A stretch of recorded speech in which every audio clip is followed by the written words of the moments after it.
Odisha Naini black నుంచి బొగ్గు ఉత్పత్తికి సంబంధించి తెలంగాణ ఉప ముఖ్యమంత్రి మల్లు భట్టి విక్రమార్క సింగరేణి అధికారులతో ఈరోజు సమీక్ష నిర్వహించారు. 4 నెలల్లో నైని బ్లాక్ నుంచి బొగ్గు ఉత్పత్తి ప్రారంభించాలని సూచించారు.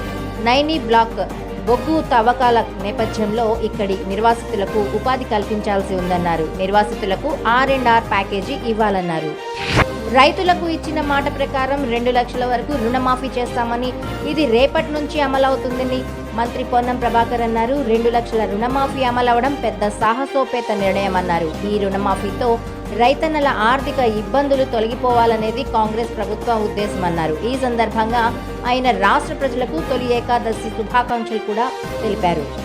ఈ నెల 22 నుంచి ఆంధ్రప్రదేశ్ అసెంబ్లీ సమావేశాలు ప్రారంభం కానున్నాయి. తొలి రోజు ఉభయ సభలను ఉద్దేశించి గవర్నర్ ప్రసంగించనున్నారు. కోట్ ఆన్ అకౌంట్ బడ్జెట్ను ప్రభుత్వం ప్రవేశపెట్టనుంది. శ్వేతపత్రాలపైన కూడా చర్చించనున్నారు. 5 రోజుల పాటు సమావేశాలు జరగనున్నాయి. తొలి ఏకాదశి సందర్భంగా ప్రజలకు వైసీపీ అధినేత వైఎస్ జగన్మోహన్ రెడ్డి శుభాకాంక్షలు తెలిపారు. పవిత్రమైన తొలి ఏకాదశి సందర్భంగా శ్రీ మహావిష్ణువు ఆశీస్సులు రాష్ట్ర ప్రజలందరిపైన ఉండాలని, అందరినీ చల్లగా మనస్ఫూర్తిగా ఉండాలని కోరుకుంటూ తెలుగు వారందరికీ శుభాకాంక్షలు అంటూ జగన్ ట్వీట్ చేశారు.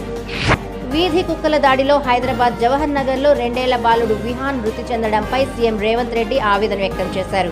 ఈ ఘటన తనను కలిచివేసిందన్నారు. భవిష్యత్తులో ఇలాంటి ఘటనలు పునరావృతం కాకుండా చర్యలు తీసుకోవాలని అధికారులను ఆయన ఆదేశించారు. తరచూ ఈ తరహా ఘటనలు జరుగుతున్నందున వీధి కుక్కల బెడదను అరికట్టడానికి అన్ని చర్యలు తీసుకోవాలని జీహెచ్ఎంసీ యంత్రాంగాన్ని సీఎం అప్రమత్తం చేశారు. ఇంటర్ విద్యార్థిని పట్ల అసభ్యంగా ప్రవర్తించిన లెక్చరర్ను చిత్తకొట్టారు విద్యార్థిని బంధువులు. అల్లూరి సీతారామరాజు జిల్లా అడ్డతీగలలో ఈ ఘటన చోటు చేసుకుంది. అడ్డతీగల ప్రభుత్వ జూనియర్ కాలేజీలో కామర్స్ లెక్చరర్ అదే కాలేజీలో ఇంటర్ సెకండ్ ఇయర్ చదువుతున్న విద్యార్థిని పట్ల అసభ్యంగా ప్రవర్తించాడు. తన కోరిక తీర్చాలని బలవంతం చేశాడు. అందుకు ఆ విద్యార్థిని నిరాకరించడంతో ఆమెపై అతను దాడి చేశాడు. ఈ విషయం విద్యార్థిని ఇంట్లో తెలియడంతో కాలేజీకి వచ్చి క్లాస్ రూమ్లోనే ఆ లెక్చరర్కి దేహశుద్ధి చేశారు ఆమె పేరెంట్స్. అనంతరం అడ్డతీగల పోలీస్ స్టేషన్లో కూడా ఫిర్యాదు చేశారు. ఆ లెక్చరర్పై చర్యలు తీసుకోవాలని, బాధిత గిరిజన విద్యార్థినికి తగిన న్యాయం చేయాలని బంధువులంతా డిమాండ్ చేస్తున్నారు. బాధితుల ఫిర్యాదుపై స్పందించిన పోలీసులు నిందితుడిని అదుపులోకి తీసుకుని విచారణ చేస్తున్నారు. అల్లూరి సీతారామరాజు జిల్లా చింతూరులో ఒక వ్యక్తి గల్లంతయ్యాడు. Chintur Maredumilli ghat road view point దగ్గర సోకిలేరు వాగులో ప్రమాదవశాత్తు పడి వ్యక్తి గల్లంతయ్యాడు. గల్లంతైన వ్యక్తి విజయవాడలోని గుణదల ప్రాంతానికి చెందిన అల్లూరి తేజగా గుర్తించారు. రైతులందరూ పంటలు పండించి సంతోషంగా ఉండాలన్నారు ఎమ్మెల్యే శిరీషాదేవి. అల్లూరి జిల్లా రంపచోడవరంలో ఈరోజు ఆమె 2024 సంవత్సర ఖరీఫ్ పంటకు భూపతిపాలెం రిజర్వాయర్ ప్రాజెక్టు నుంచి నీటిని విడుదల చేశారు. ఈ సందర్భంగా గంగమ్మకు ఆమె ప్రత్యేక పూజలు చేశారు.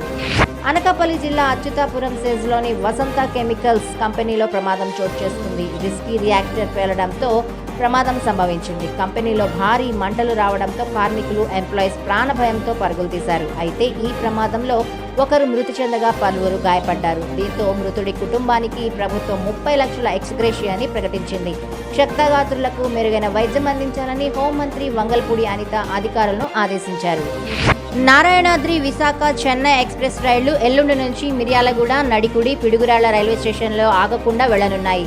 ఈ 3 స్టాప్లను ఎత్తేస్తూ రైల్వే అధికారులు నిర్ణయం తీసుకున్నారు. కరోనా విజృంభణకు ముందు ఈ 3 స్టేషన్లలో రైళ్లు ఆగేవి. అయితే కరోనా నేపథ్యంలో రైల్వే శాఖ ఈ స్టాప్లను ఎత్తేసింది. దీంతో ఉమ్మడి నల్గొండ, గుంటూరు జిల్లాల ప్రయాణికులు ఆందోళనకు దిగారు.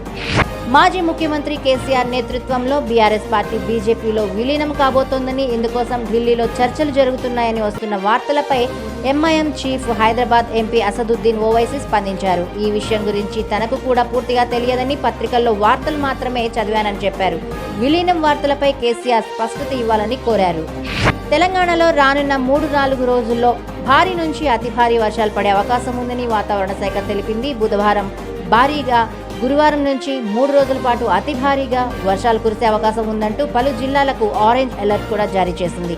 తూర్పు, ఉత్తర తెలంగాణ జిల్లాలు అప్రమత్తంగా ఉండాలని సూచించింది. ఆయా ప్రాంతాల్లో 11.5 నుంచి 20 సెంటీమీటర్ల మేర వర్షపాతం నమోదయ్యే అవకాశం ఉందని పేర్కొంది. ఈదురుగాలులకు చెట్లు, విద్యుత్ స్తంభాలు విరిగిపడటం, విద్యుత్ సరఫరా స్తంభించడం, లోతట్టు ప్రాంతాల్లో వరద ముంపు ఏర్పడటం వంటివి జరగవచ్చని పేర్కొంది.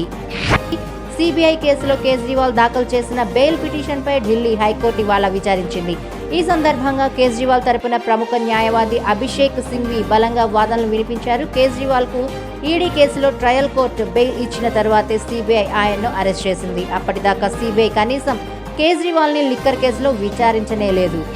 ఇటీవల హత్యాయత్నం నుంచి బయటపడ్డ అమెరికా మాజీ అధ్యక్షుడు డొనాల్డ్ ట్రంప్పై మరోసారి దాడికి యత్నాలు జరుగుతున్నాయా అంటే అవుననే అంటోంది అమెరికా ప్రభుత్వం. ట్రంప్పై ప్రతీకారం తీర్చుకునేందుకు ఇరాన్ సిద్ధమవుతోందని భావిస్తున్న అమెరికా ఇందుకు సంబంధించిన ఆధారాలు కూడా సేకరించింది. ఇటీవల ట్రంప్పై జరిగిన హత్యాయత్నానికి ముందే అతడిని అంతమొందించే ప్లాన్ను ఇరాన్ సిద్ధం చేసుకుందని అమెరికా అంటోంది. కొమోరాస్ జెండాతో ప్రయాణిస్తున్న ప్రెస్టీజ్ ఫాల్కన్ చమురు నౌక ఒకటి ఒమన్ తీరంలో బోల్తా పడింది. దీంతో నౌకలోని 11 మంది భారతీయులు, 3 శ్రీలంక సిబ్బంది గల్లంతయ్యారు. నౌక మునిగిపోతున్నట్టు సముద్ర భద్రతా కేంద్రం వెల్లడించిన 1 రోజు తర్వాత అది పూర్తిగా మునిగిపోయింది. అయితే నౌక బోల్తా పడటం వల్ల చమురు కానీ దానికి సంబంధించిన ఇతర ఉత్పత్తులు కానీ సముద్రంలో లీక్ అవుతున్నది లేనిది వెల్లడించలేదు. నౌక యెమెనీ ఓడరేవు అడెన్కు వెళుతుండగా ఒమన్ ప్రధాన పారిశ్రామిక పోర్ట్ అయిన దుక్మాలో బోల్తా పడింది. 117 మీటర్ల పొడవైన ఈ చమురు నౌకను 2007లో నిర్మించారు. ఇలాంటి చిన్న చిన్న నౌకలను తీర ప్రాంత ప్రయాణాలకి ఎక్కువగా ఉపయోగిస్తారు. నౌకలోని వారిని రక్షించేందుకు చేపట్టిన సహాయక కార్యక్రమాలు ప్రస్తుతం కొనసాగుతున్నాయి.